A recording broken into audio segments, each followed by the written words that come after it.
Okay, this is another one that I don't expect to be very long. Estimating about 5 minutes here. Of course, I've been very wrong about things being short in the past, but, yeah, okay.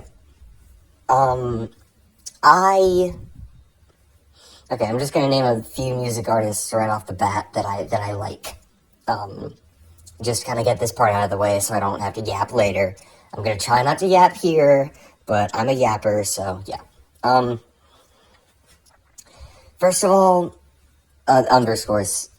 Yeah, she's been blowing up lately. She's been making a name for herself. I've been listening to her for a good long amount of time, a good like 4 or 5 years. I've been listening to her. She's really good. I love underscores.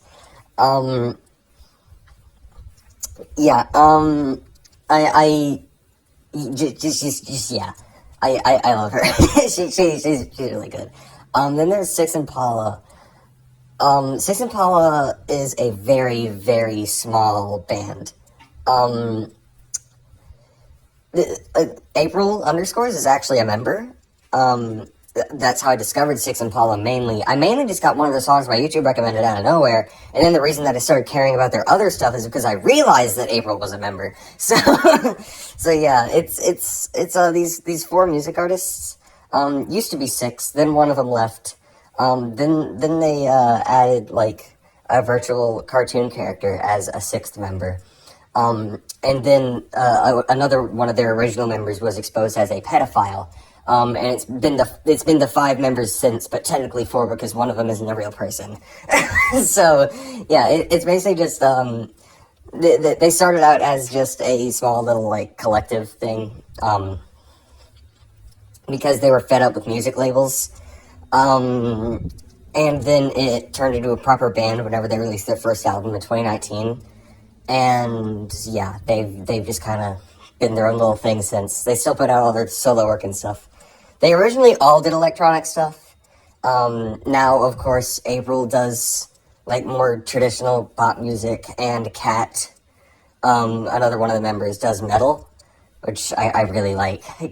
Kat is a master of their craft. But yeah, that's the very short rundown of Six Impala. I love them. They are tiny. Their whole thing is they kind of make weird music. Like, one of my first things that I ever listened to them from was one of their YouTube exclusives, because they post a lot of just random crap on YouTube. It's really funny.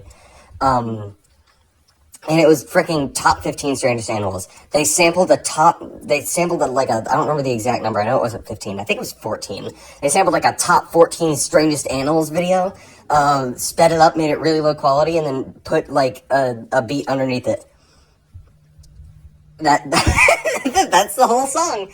Like, that's like one of the most egregious examples. But like their albums follow a actual story, and with that, some songs aren't even songs.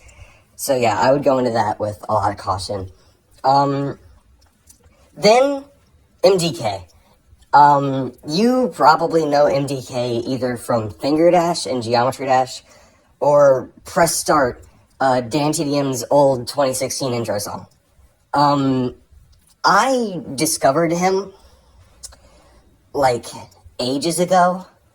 I discovered him through a random song in my recommendations, like Six Impala, actually. I didn't realize that I discovered them the same way until I just started describing it. And I liked it, and then I realized he made the Geometry Dash Finger Dash song, and then I realized he made the Dantinium intro song, and I was like 12 at the time, and now, now I'm 18, and I still listen to MDK because he makes bangers. Um, yeah, any other off the top of my head people that I can think of? Those are always the three that immediately come to mind when I think music artists. I guess I already said Cat because they're a Six Impala member, but they are really good. They are really good at doing metal stuff.